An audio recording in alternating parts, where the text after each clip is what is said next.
Another story is waiting in the dark. This one is called "The Smoke Detector Blinked Back." The smoke detector over my bed pulsed red, even after I took it down and held it in my hand. My place was a third-floor, one-bedroom in an old building with thin walls and cheap fixtures. Quiet never stayed quiet there. I first saw the pulse in the mirror while brushing my teeth, a clean red wink in the ceiling.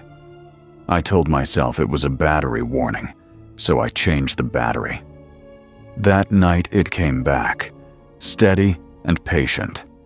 It threw a dot on the wall across from my pillow. I stood on a chair and stared up close. No crack, no loose ring, just a tiny red eye behind plastic. I asked the neighbor across the hall if his did that. He looked up once and said no. Then he leaned in and said, "Don't mess with those." His eyes slid past me, down the hall. He shut his door too gently. Back inside, I pressed duct tape over my detector. The room went dark. I slept. In the morning, the tape was on my pillow, folded into a neat square. The detector was pulsing again. I live alone, and I keep my door locked. I called the leasing office. The woman who answered used my first name before I gave it. She said maintenance would take a look. A kid in a gray shirt came by after lunch. He didn't introduce himself and walked straight to my bedroom like he'd been there before. He stood under the detector and said, "You covered it." He twisted it off and set it on my kitchen counter. He opened it fast, like he knew the clips. Inside was a small black lens, glossy and round. A little eye aimed down. His hands paused for a beat. "That's the sensor," he said. He watched my face while he said it. He snapped it shut and lifted it toward the ceiling. I told him to stop.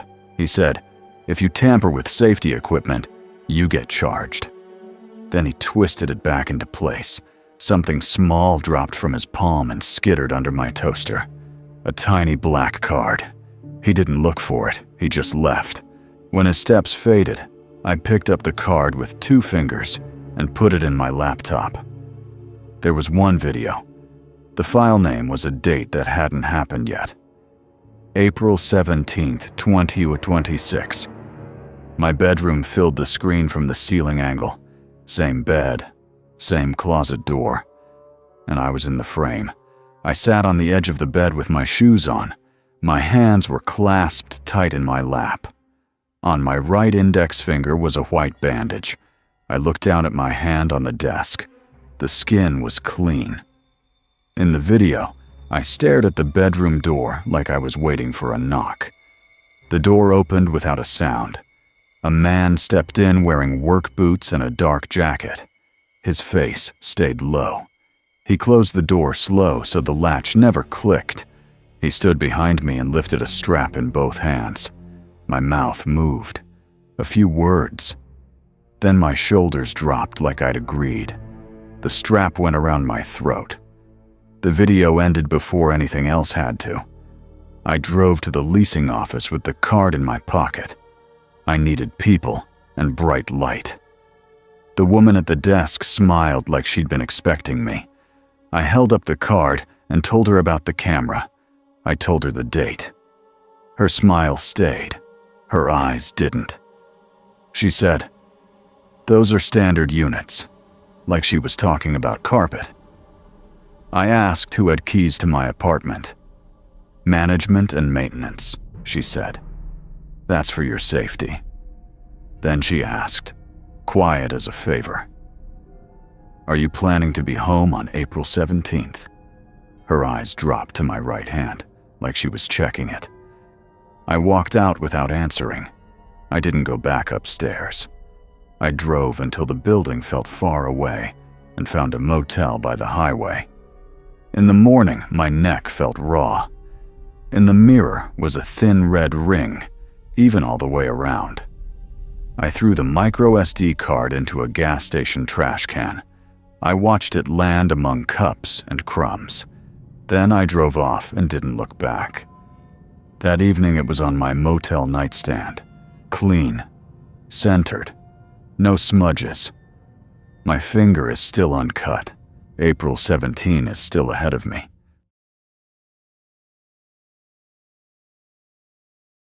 Another story is Waiting in the Dark. This one is called It Connected Under My Name. Every night a device I didn't own joined my Wi-Fi, and it used my full name. I do remote IT support from my apartment. I spend my days fixing other people's messes. At night, I want my door locked and my brain quiet. One night, my phone showed a new device on my network. The name was just Camera. It felt annoying at first, not scary. I told myself it was a neighbor. Old buildings leak signals like they leak heat. I changed the password and went to bed. The next night, the device was back. This time, it called itself Ben Carter. Nobody in the building knows my last name. I keep it off my mailbox. I sat up and listened. The hallway outside my door stayed still. The only sound was my refrigerator cycling. By morning, the device was gone again. I tried to laugh it off. Routers guess names sometimes and phones do it too. Then the next night, it came back as Ben Carter Bedroom. That word made it feel aimed. I walked my apartment with the lights off. I did not want to show it where I was. In the kitchen, I heard a faint click above the cabinets. It sounded like plastic on plastic, slow and careful. I pulled a chair over and opened the top cabinet. The air smelled like dust and old wood. On the highest shelf sat a small black box. It was new, and it didn't match anything I owned. It faced out through a neat hole drilled in the trim. The hole looked fresh, and pale wood showed through. I didn't touch the box. I stepped back and checked my phone. The device name had changed again. Ben Carter Kitchen. The next morning I went to the leasing office.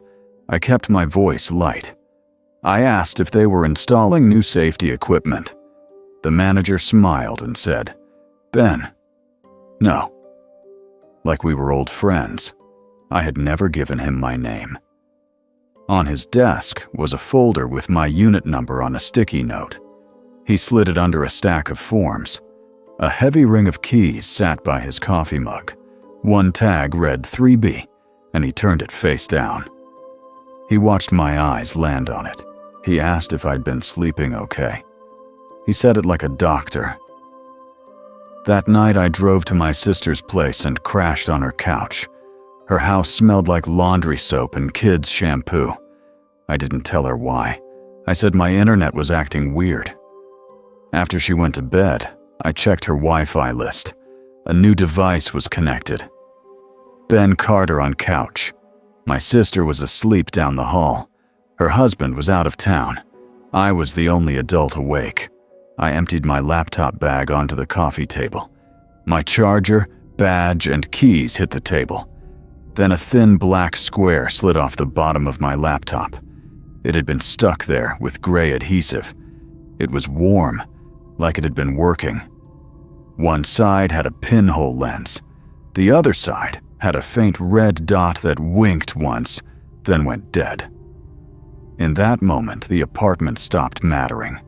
It wasn't the building. It was me. I wrapped the square in a dish towel and drove to a gas station off the highway.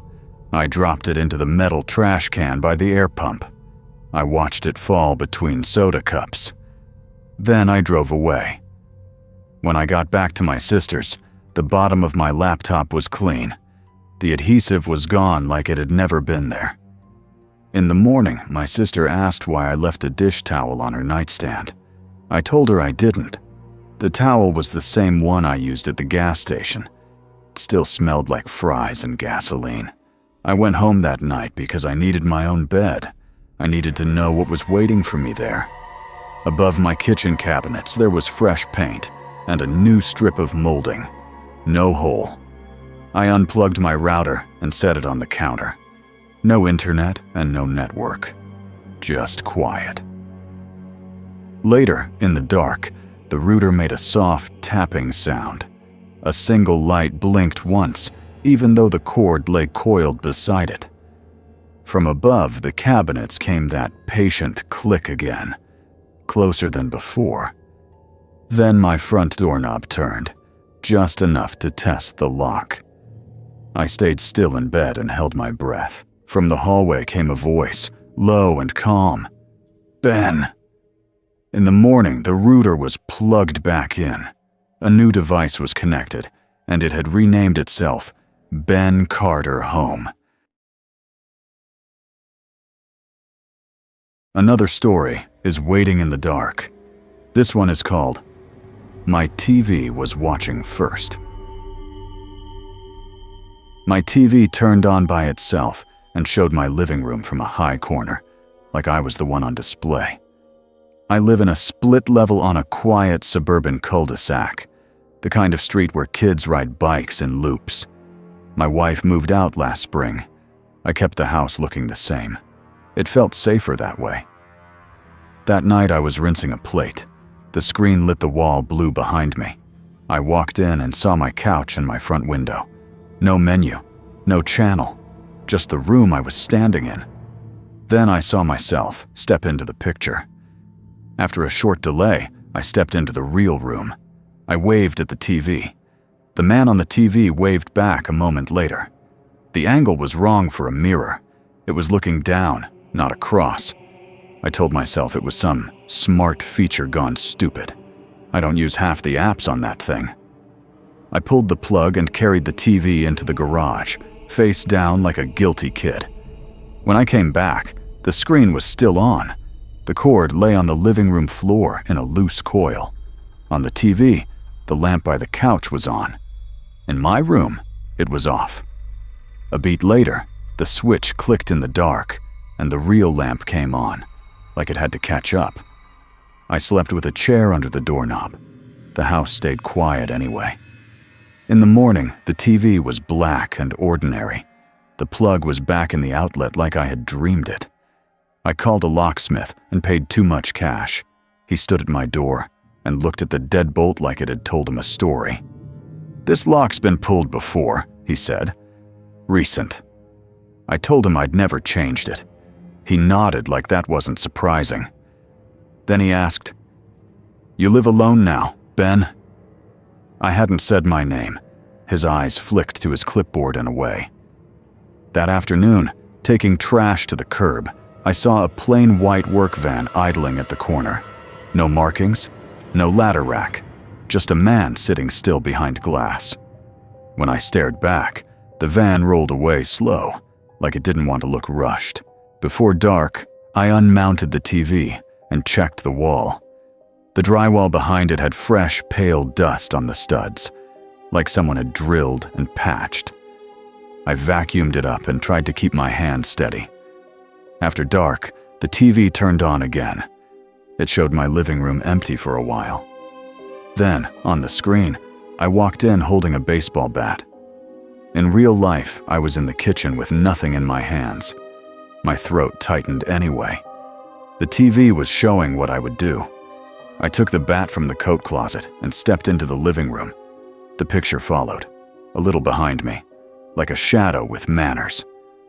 On the TV, the other me stopped near the hallway and looked up into the corner above the screen. His eyes tracked something I couldn't see. I looked where he looked. The ceiling was blank. On the TV, he turned toward the front door and waited. I stayed still and listened. In the picture, the doorknob turned, gentle and careful. A moment later, the real doorknob turned the same way. I backed into the hall and kept the bat low. From the TV's angle, I could see myself half hidden, like a kid playing a game he didn't start. A shadow crossed the front window on the screen. Then the front door opened in the picture. I waited for the deadbolt to scrape. It didn't. The lock was already undone. When the real door opened, it opened smooth, like it knew me. A man stepped in wearing work boots and a dark jacket. He moved like he belonged in my rooms. His face stayed down. His hands were empty. He looked up at the corner and smiled, quick and private, like he was greeting a friend. Then he turned toward my hallway, toward me. I didn't swing. I couldn't make my arms work. He walked to the TV and reached behind it with one hand. The screen went black. In the quiet, I heard him whisper, close and calm. "You changed the lock," he said. In the morning, my deadbolt was still unlocked. The chair I'd jammed under the knob was back in my kitchen.